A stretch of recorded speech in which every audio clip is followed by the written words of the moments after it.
And we're back with more from Senator Bernie Sanders, who is not only a former presidential candidate, but the author of Our Revolution. Senator, is this the user's manual, owner's manual for the new democratic revolution? I think it is, John. I mean, what I try to do there, half of the book is talking about the campaign, why I ran for office, what we did well, what we didn't do well, the kind of excitement that we generated all over this country. But the other half of the book basically asks the question and tries to give the answer. How do we go forward?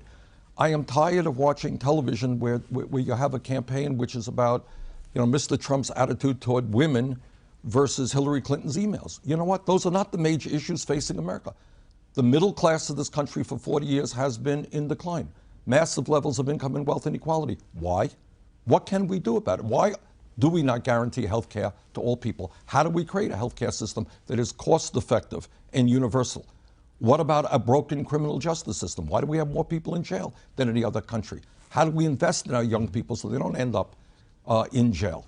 What about immigration reform? So what that is, it says we have got to have, as a nation, and the media has got to do it as well, John, a serious discussion about the serious issues facing America. And by the way, what astounds me, and I hope this changes very quickly, is we now have a president-elect who actually does not believe that climate change is real. I worry very much what this means for our kids and our grandchildren and the future of this planet.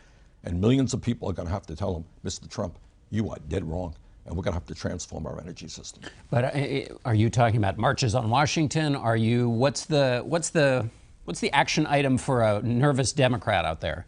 Is to understand that on virtually every major issue, raising the minimum wage, climate change, pay equity for women, rebuilding our infrastructure, making public colleges and universities tuition-free, we are the majority. That is what the American people want. And the Democrats will win elections by pounding away on those issues and talking about not giving tax breaks to billionaires, undoing Citizens United, a disastrous Supreme Court decision. So we are the majority, and by the way, let's not forget Hillary Clinton did win more votes than Mr. Trump did. So pound away on the issues that bring people together, fight vigorously against all forms of bigotry. Who is the leader of the Democratic Party right now? Well, in the House, it's Nancy Pelosi. In the Senate, it is Chuck Schumer. And you're okay with that? I mean, you think people should look to them for guidance, or are there a lot of you? I'm not into leaders. Yeah. You know, I am into building a movement which transforms this country and brings people together around an agenda that works for the middle class and working families of this country. Don't follow leaders. The next question is, Donald Trump has talked about infrastructure, spending a lot of money, getting people working again. Sounds like something you could sign on to.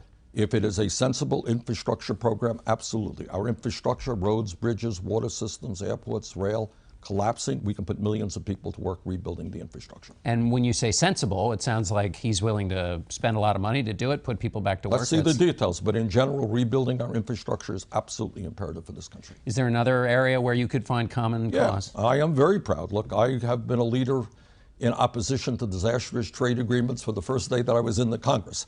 To the best of my knowledge, the TPP is now dead. I fought it. Hillary Clinton fought it. Mr. Trump is opposed to it.